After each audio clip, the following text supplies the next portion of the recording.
नमस्कार प्रिय छात्र और छात्राएं, मैं जितेंद्र कुमार रावत अमन कंप्यूटर शॉर्ट हैंड सेंटर आपका हार्दिक स्वागत करता है।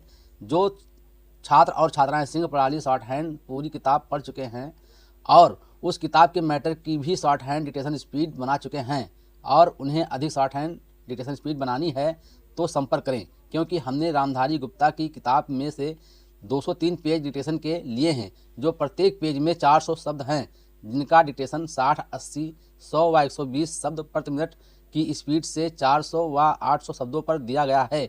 जो छात्र व छात्राएं विधिवत रूप से इन मैटरों का होमवर्क करके व्हाट्सएप पर चेक करा के अपनी शॉर्ट हैंड डिक्टेशन स्पीड बढ़ाना चाहते हैं या आउटलाइन प्राप्त करना चाहते हैं या शॉर्ट हैंड पढ़ना चाहते हैं तो संपर्क करें। Mobile number 91 98 94 39 41। दूसरा है 700 790 52 75। अतः संपूर्ण पढ़ाई व्हाट्सएप पर वीडियो के माध्यम से कराया जाएगा। धन्यवाद। अध्यक्ष जी, जिस समय पाकिस्तान ने भारत पर हमला किया था उस समय उन्होंने देश की रक्षा के लिए महत्वपूर्ण कार्य किया था। इसके साथ ही मैं मंत्री महोदय को यह भी स्मरण दिलाना चाहता हूं कि शायद उन्होंने इस पर ध्यान नहीं दिया कि इस बार जो राष्ट्रीय पुरस्कार मिले हैं उनमें रेलवे प्रशासन को केवल 2 ही प्राप्त हुए हैं, जबकि मैं ऐसा मानता हूं कि हमारी सेना के बाद अगर किसी ने युद्ध काल में सराहनीय कार्य किया है तो वो रेलवे प्रशासन अथवा रेलवे कर्मचारी और अधिकारी हैं। इसलिए उनके मनोबल को बनाए रखने के लिए और उनको प्रोत्साहित करने के लिए रेल मंत्री को इस बात पर भी ध्यान रखना चाहिए और इसका प्रयास करना चाहिए कि जो भी इस तरह के प्रोत्साहन मिले उनमें रेलवे का विशेष ध्यान रखा जाए।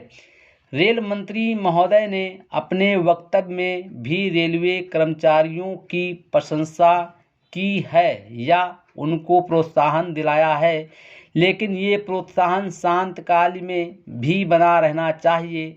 रेलवे ने युद्ध काल में जो काम किया वो तो देश की रक्षा का महान उद्देश्य था, लेकिन उसके बाद देश के निर्माण में या गरीबी मिटाने के लिए जो युद्ध होता है उसमें भी प्रत्येक रेलवे कर्मचारी का मनोबल उसी तरीके से बना रहे, इसके लिए भी रेल मंत्री महोदय को कुछ कदम उठाने की आवश्यकता है।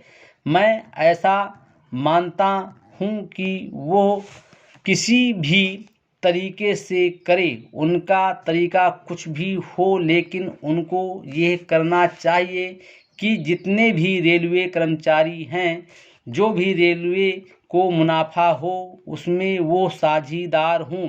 चाहे आप उनको बोनस के रूप में कुछ दें, चाहे किसी और तरीके से दें, लेकिन हर वर्ग के रेलवे कर्मचारी को मालूम होना चाहिए कि यदि वो देश के निर्माण के संबंध में ठीक तरह से काम करेगा तो उसको पुरस्कार के रूप में या वेतन के अंश के रूप में अपने वेतन के अलावा पैसा मिलेगा। इसी प्रकार इस संबंध में मैं एक और सुझाव देना चाहता हूँ। स्वतंत्रता के बाद रेल प्रशासन भारत सरकार का प्रशासन हो गया, लेकिन ये लोकसभा एक विशेष उद्देश्य को लेकर चुनी गई है।